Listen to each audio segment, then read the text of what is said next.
गांधी तीर्थ, निसर्गाच्या सानिध्यात महात्मा गांधींच्या जीवनावरील जगातील पहिले मल्टीमीडिया म्युझियम. आजच भेट द्या. गांधी तीर्थ, जैन हिल्स, जळगाव. अधिक माहितीसाठी www.gandhifoundation.net वर विजिट करा.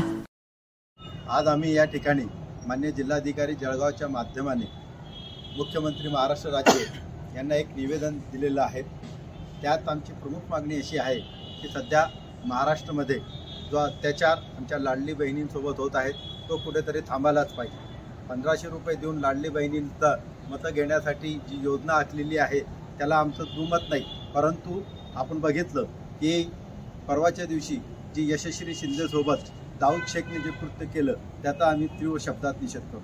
एवढंच नव्हे तर त्यापूर्वी पुणे मलाडमध्ये सिमरनसोबत गायकवाड व गजेंद्र यांनी ज्या प्रकारे तिला प्रेग्नंट ठेवून तिचा गर्भपात करताना तिचा मृत्यू आला तेव्हा त्याच्या जास्त पश्चाताप करण्यासारखं असं आणि दुःखद घटना आहे की जे तिचे 2 लहान मुलं होते, 2 वर्ष आणि 5 वर्ष, त्याचा निगरूनपणे इंद्रायणी नदीत त्यांना डुबून मारलं. अशा या वृत्तींचा आम्हाला नायनाट करायचा आहे. अशा वृत्ती थांबायला पाहिजे. अशी मानसिकता बंद व्हायला पाहिजे.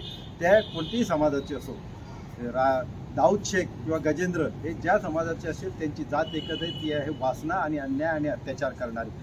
मुली जे आहेत त्यांचे प्रेम करतात, त्यांना त्यांचं प्रेम हे आंधळं असतं. परंतु काही लोक याचं समाजकंटक बांधव राजकीय फायदा उचलण्यासाठी येणाऱ्या विधानसभाच्या निवडणुकीसाठी 2 समाजात तेढ निर्माण करण्याचा प्रयत्न करतात आहे. आणि त्यात आमचे काही लोकप्रतिनिधीसुद्धा आहेत की ते ओपनली बोलत आहेत की ते धर्माला किंवा एकाला लव जिहाद किंवा असे नावं देऊन ते एका समाजाला टार्गेट करत आहे. म्हणून आम्ही आज विनंती केली की अशा लोकांवर मी कारवाई व्हायला पाहिजे.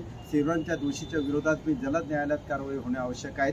त्याचप्रमाणे विशेष सरकारी वकील उज्ज्वल निकमची नेमणूक होणे आवश्यक आहे. ज्याप्रमाणे जयश्री शिंदे आमच्या बहिणीला न्याय देतात त्याप्रमाणे सिमरन व त्याच्या मुलांनाही न्याय द्यावा यासाठी आणि 2 समाजात ते निर्माण करण्यावर कडक कारवाई करण्यात यावी यासाठी आम्ही या ठिकाणी एकत्रित आलेलो. धन्यवाद.